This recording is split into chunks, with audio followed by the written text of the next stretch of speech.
బాలు విషయంలో మీనా ఎంతగా బాధపడుతుందో అర్థం చేసుకున్న బాలు వాళ్ళ నానమ్మ ఒక ప్లాన్ వేస్తుంది.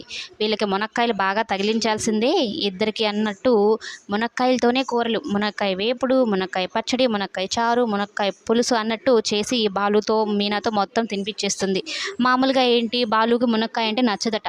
కానీ వాళ్ళ నానమ్మ పోరు పడలేక తింటాడు. కానీ ఇన్ని రోజులు ఈ మునక్కాయని వదిలిపెట్టాను కానీ బాగానే ఉంది ఈ టేస్ట్. ఆయన తిన్నప్పటి నుంచి ఏదోగా ఉంది కడుపులో. పులికేంటబ్బా గందరగోళంగా అయిపోతుంది కడుపులో అన్నట్టు అనుకుంటూ ఉంటాడు. ఒకటిగానే ఫీలింగ్స్ వస్తున్నాయి అని. ఇక బాలు ప్రవర్తన చూసిన ఆ బాలు వాళ్ళ నానమ్మ కూడా పర్లేదు మనం వేసిన మంత్రం పనిచేస్తుంది మునక్కాయ మంత్రం అన్నట్టు అనుకుంటూ ఉంటుంది. ఇక మీనాతో పాలు కూడా పంపిస్తుంది.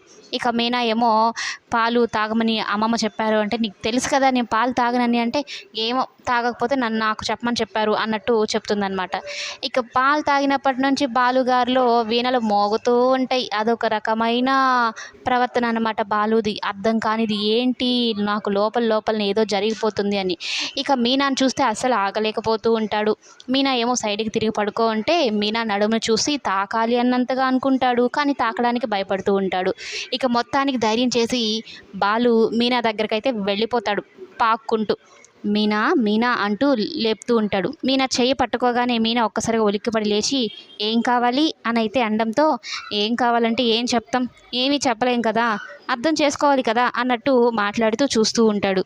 ఇక వీళ్ళిద్దరూ ఒక డ్యూయట్ వేసుకున్నట్టు పాటకి డ్యాన్సులు వేసుకుంటున్నట్టు ఇద్దరు కలిసిపోయినట్టు బాలు వాళ్ళ నానమ్మ ఆమెతో కలిసి ఉన్న ఒక పనావిడ కలిసి ఇద్దరు కలలుగంటారు. మరి అది నిజంగా జరిగిందా లేదా అనేదే ట్విస్ట్. అదేంటో కమింగ్ ఎపిసోడ్స్లో చూద్దాం.